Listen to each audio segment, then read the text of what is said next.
یا صاحب الجمال و یا سید البشر من وجهک المنیر لقد نور القمر لا يمكن الثناء کما کان حقہ بعد خدا بزرگ. تو یہ قصہ مختصر.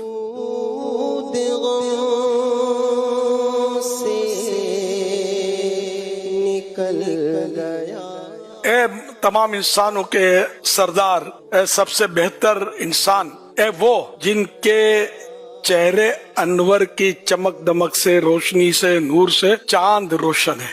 آپ کی توصیف و ثنا، آپ کی تعریف تو ہم سے ممکن ہی نہیں. کس سے ممکن ہے؟ کوئی نہیں کر سکتا. مختصر یہ کہ اللہ کے بعد اگر کوئی افضل ہے تو وہ آپ ہیں. سرکار صلی اللہ علیہ وسلم کا چہرے انور سرخی مائل، ان کے ابرو نہیں، دو قبلوں کی یکجائی ہے. یہ دو ابرو ہیں، یہ جیسے دو قبلے ہیں اور یہ ایک جگہ جمع ہو رہے ہیں. تو اس طرح آپ کی مزگاں اس کو بولتے ہیں، پلکوں کو. تو مزگاں مبارک، تو آپ کی بینی مبارک ناک شریف کو بولتے ہیں. تو یہ نہ زیادہ اونچی نہ زیادہ دبی ہوئی ہے. ہر حصہ جو تھا، دانت تھے وہ بالکل، کوئی آگے پیچھے ہمارے جو ہوتا ہے ٹیڑے پلے کچھ بھی نہیں، بالکل سٹ. داڑھی مبارک پورے چہرے کو بھری ہوئی. اچھا، یہ خط جہاں تک بنانے کا تعلق ہے تو سرکار صلی اللہ علیہ وسلم کو خط بنانے کی حاجت نہیں تھی. خود بخود خط قدرتی طور پر بنا ہوا تھا. اس نے یوسف پہ کٹی مصر میں انگشت زنا، سر کٹاتے ہیں تیرے نام پہ مردان عرب.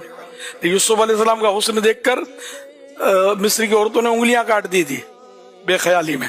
مردان عرب جو وہ دیکھ کر نہیں، صرف نام پر سر کٹا رہے ہیں، اور سر کٹا رہے ہیں، انگلی نہیں.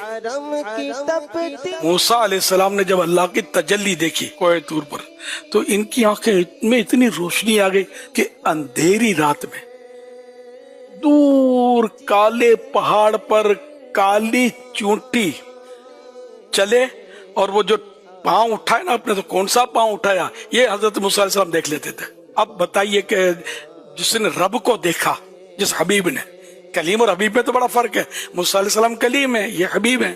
تو انہوں نے جب رب کو دیکھا تو ان کی روشنی کتنی بڑھ گئی ہوگی. سر عرش پر ہے تیری گزر، دل فرش پر ہے تیری نظر. ہم یہ اپنے دل کو کر رہے ہیں. دل فرش، زمین کے نیچے بھی جو کچھ تھا نظر آتا تھا، آسمانوں کے اوپر بھی جو تھا وہ سب نظر آتا تھا.